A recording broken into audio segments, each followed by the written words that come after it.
नमस्कार दोस्तों, आपके लिए पता ही होगा हम दोस्तों बोर्ड एग्ज़ाम की तैयारी करा रहे हैं 2027 में जो एग्ज़ाम होने वाला है उसकी। तो आपके लिए पता ही होगा दोस्तों, हमने जैव प्रक्रम चैप्टर के पार्ट 2 करा दिए हैं।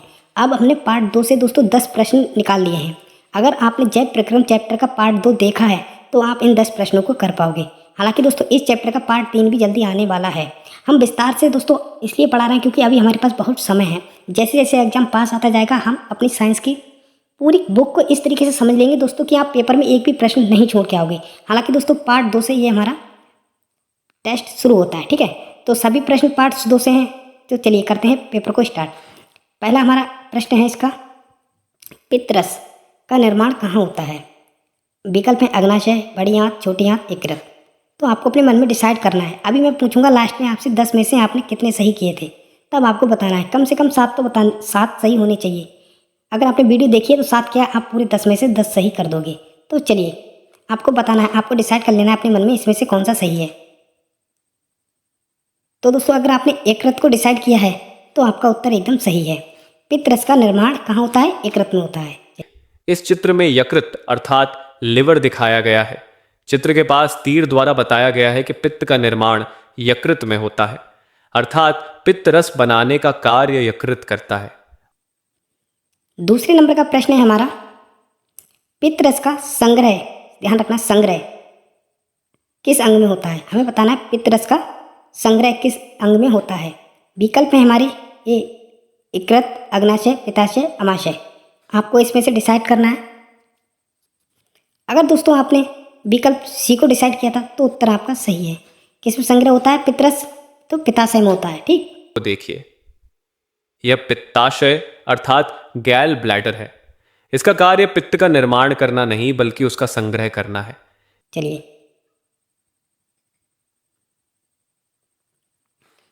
अगला प्रश्न है, 30 नंबर का प्रश्न है हमारा, वसा के इमल्सीकरण में कौन सा रस सहायता करता है? हमें बताना जो वसा का इमल्सीकरण होता है इसमें कौन सा तत्व सहायता करता है। विकल्प है हमारे आंतरस, जठररस, पित्तरस, लार रस। अगर दोस्तों आपने विकल्प सी को डिसाइड किया है पित्तरस, तो आपका विकल्प एकदम सही है, ठीक है। का दूसरा कार्य है वसा का इमल्सीकरण करना, अर्थात बड़ी वसा की बूंदों को छोटी छोटी बूंदों में तोड़ना। पित्त का तीसरा कार्य है वसा के पाचन को सरल बनाना। यही कारण है कि पित्त में एंजाइम न होने के बावजूद यह पाचन के लिए अत्यंत आवश्यक माना जाता है। चलिए चलते हैं अगले प्रश्न की तरफ। अगला प्रश्न है हमारा 4 नंबर का, अग्नाशयी रस में पाया जाने वाला ट्रिप्सिन एंजाइम किसके पाचन में सहायता करता है? वेरी इंपॉर्टेंट प्रश्न है दोस्तों, ध्यान रखना। अग्नाशयी रस में ट्रिप्सिन एंजाइम किसके पाचन में सहायता करता है, ठीक है। तो विकल्प है प्रोटीन, कार्बोहाइड्रेट, विटामिन, वसा।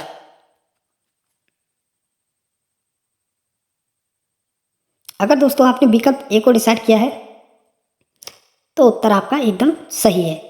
ट्रिप्सिन ट्रिप्सिन प्रोटीन के पाचन में सहायता करता है।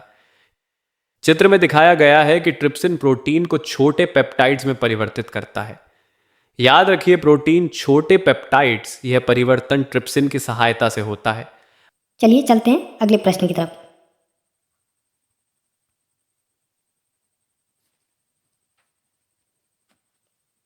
अगला प्रश्न है हमारा, आंतरस कार्बोहाइड्रेट को किस में परिवर्तित करता है? जो आंतरस होता है वह कार्बोहाइड्रेट को किस में परिवर्तित करता है, ठीक है। अमीनो अम्ल, फैटी अम्ल, ग्लूकोज, ग्लिसरॉल। तो इसका राइट विकल्प हो जाएगा विकल्प सी, ठीक है, ग्लूकोज।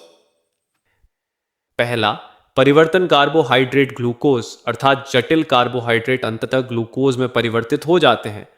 दूसरा परिवर्तन प्रोटीन अमीनो अम्ल अर्थात प्रोटीन का अंतिम पाचन होकर वे अमीनो अम्लों में बदल जाते हैं। तीसरा परिवर्तन वसा वसीय अम्ल एवं ग्लिसरॉल अर्थात वसा का अंतिम पाचन होकर वह वसीय अम्ल और ग्लिसरॉल में परिवर्तित हो जाती है। ये 6 नंबर का प्रश्न है हमारा, छोटी आंत में पोषक पदार्थ के रक्त में पहुंचने की प्रक्रिया क्या कहलाती है? जो छोटी आंत है उस पर पोषक पदार्थ जो पहुंचते हैं, ठीक है, पदार्थों के रक्त में पहुंचने की, तो ध्यान रखना, रक्त में पहुंचने की प्रक्रिया क्या कहलाती है? पाचन, अवशोषण, उत्सर्जन, आत्मसात। अगर दोस्तों आपने विकल्प बी चुना है तो दोस्तों आपका उत्तर एकदम सही है, ठीक है। महत्वपूर्ण प्रक्रिया अवशोषण, अब्सॉर्प्शन का अध्ययन करेंगे। सबसे पहले अवशोषण की परिभाषा समझते हैं। भोजन का पूर्ण पाचन हो जाने के बाद पोषक पदार्थों को रक्त में पहुंचाने की प्रक्रिया को अवशोषण कहते हैं। अर्थात भोजन का पाचन हो जाना ही पर्याप्त नहीं है। जब तक पोषक तत्व रक्त में नहीं पहुंचते तब तक शरीर उनका उपयोग नहीं कर सकता। चलिए अगला प्रश्न है हमारा 7वें नंबर का। अवशोषण पोषक तत्वों को कोशिकाओं द्वारा उपयोग क्या कहलाता है? जो अवशोषण पोषक होते हैं कोशिका द्वारा उनका उपयोग क्या कहलाता है? श्वसन, पाचन, आत्मसात, अवशोषण। तो इसका अगर आपने विकल्प सी चुना है तो आपका उत्तर एकदम सही है, आत्मसात, ठीक है। अवशोषित पोषक तत्वों का कोशिकाओं द्वारा उपयोग आत्मसात कहलाता है। अर्थात केवल पोषक तत्वों का रक्त में पहुंच जाना ही पर्याप्त नहीं है। जब शरीर की कोशिकाएं उन पोषक तत्वों का उपयोग अपने कार्यों के लिए करती हैं तभी आत्मसात की प्रक्रिया पूरी होती है। अब नीचे दिए गए उदाहरणों को समझते हैं। सबसे पहले बाईं ओर बिजली का चिन्ह बना हुआ है, यह हमें ऊर्जा का संकेत देता है। इसके पास लिखा है ग्लूकोज से ऊर्जा प्राप्त करना, अर्थात कोशिकाएं ग्लूकोज का उपयोग ऊर्जा बनाने के लिए करती हैं। अब बीच में ईंटों का चित्र बना हुआ है। ईंटें किसी भवन निर्माण का प्रतीक है। इसके पास लिखा है अमीनो अम्लों से नए प्रोटीन बनाना।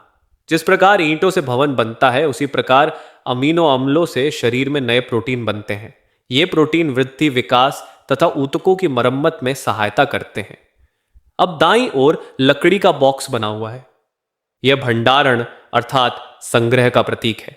इसके पास लिखा है वसा का ऊर्जा भंडारण के रूप में उपयोग, अर्थात शरीर अतिरिक्त ऊर्जा को वसा के रूप में संग्रहित करके रखता है ताकि आवश्यकता पड़ने पर उसका उपयोग किया जा सके। चलिए 8वें नंबर का प्रश्न है हमारा, बड़ी आंत का प्रमुख कार्य क्या है? जो बड़ी आंत है इसका प्रमुख कार्य क्या है? ठीक है, बड़ी आंत का प्रमुख कार्य क्या है? ग्लूकोज का निर्माण, प्रोटीन का निर्माण, वसा का पाचन और अतिरिक्त जल का अवशोषण। अगर दोस्तों आपने विकल्प डी चुना है, अतिरिक्त जल का अवशोषण, तो आपका उत्तर एकदम सही है, ठीक है। ये मैंने पार्ट 2 में बड़ी विस्तार से पढ़ाया है डायग्राम के साथ। अगर आप उसको देखते हो तो मैं कहता हूँ आपकी बोर्ड एग्जाम की तैयारी अच्छी हो जाएगी। बाकी आपको जहाँ जो अच्छा पढ़ा है उससे पढ़ो, कोई दिक्कत नहीं है। अर्थात जो पदार्थ छोटी आंत में पच या अवशोषित नहीं हो पाते वे आगे बड़ी आंत में भेज दिए जाते हैं। अब बाईं ओर बने डायग्राम को ध्यान से देखिए। यह बड़ी आंत का चित्र है। तीरों द्वारा बड़ी आंत के विभिन्न भागों को दर्शाया गया है। अब दाईं ओर लिखे गए कार्यों को एक एक करके समझते हैं। पहला कार्य अतिरिक्त जल का अवशोषण।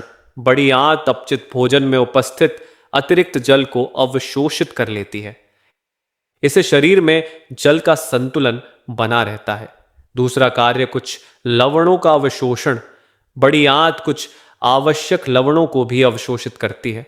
तीसरा कार्य मल का निर्माण। जल और लवणों के अवशोषण के बाद जो ठोस अपशिष्ट पदार्थ बचते हैं उनसे मल का निर्माण होता है। अब नीचे बने बॉक्स को समझते हैं। यहां लिखा है इसके बाद मल मलाशय में एकत्रित होता है और गुदा द्वारा शरीर से बाहर निकाल दिया जाता है।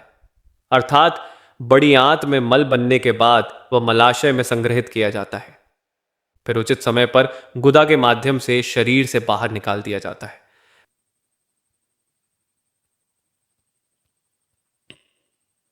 अगला प्रश्न है हमारा, पोषण का एक प्रमुख जैविक महत्व क्या है? पोषण का एक प्रमुख जैविक महत्व क्या है? शरीर को ऊर्जा प्रदान करना, उत्सर्जन रोकना, तापमान घटाना, रोग उत्पन्न करना।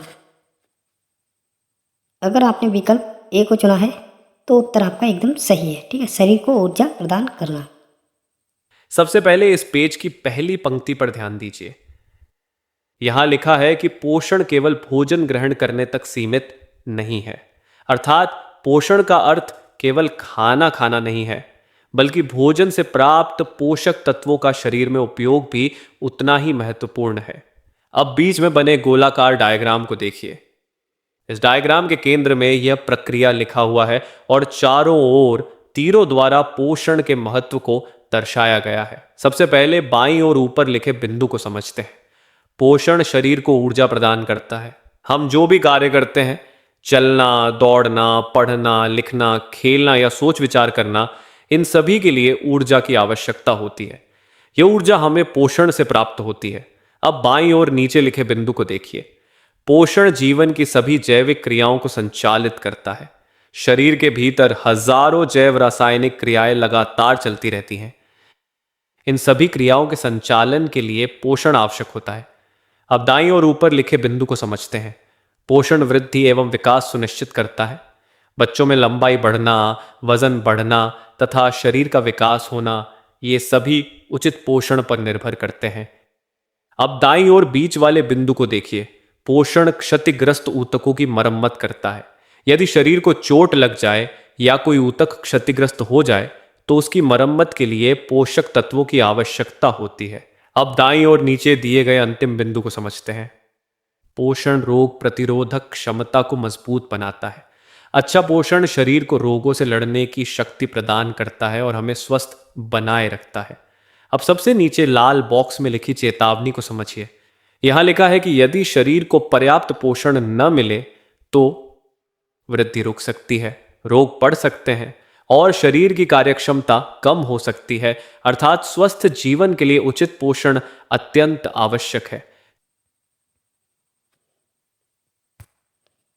तो पढ़ते हैं इसको। कोशिकीय श्वसन में ऊर्जा किस रूप में संचित होती है?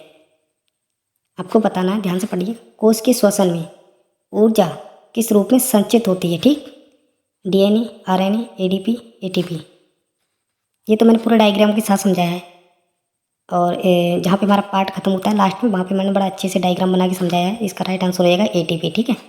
श्वसन वह जैव रासायनिक प्रक्रिया है जिसमें कोशिकाएं ग्लूकोज के ऑक्सीकरण द्वारा ऊर्जा प्राप्त करती हैं। अर्थात श्वसन का मुख्य उद्देश्य ऊर्जा उत्पन्न करना है। अब आगे लिखा है कि यह ऊर्जा एटीपी, एडेनोसाइन ट्राइफॉस्फेट के रूप में संचित होती है। विद्यार्थियों, एटीपी को कोशिका की ऊर्जा मुद्रा, एनर्जी करेंसी भी कहा जाता है। शरीर की लगभग सभी जैविक क्रियाओं में एटीपी का उपयोग किया जाता है। अब बाकी दोस्तों हम जो पार्ट पढ़ाएंगे अब उसके 10 प्रश्नों की एक टेस्ट जरूर लेंगे इसी प्रकार से। और जैव प्रक्रम चैप्टर का पार्ट 3 जल्दी आने वाला है। अगर आप कमेंट कर दोगे तो दोस्तों और जल्दी आ जाएगा। चलिए मिलते हैं नेक्स्ट वीडियो में, तब तक के लिए गुड बाय।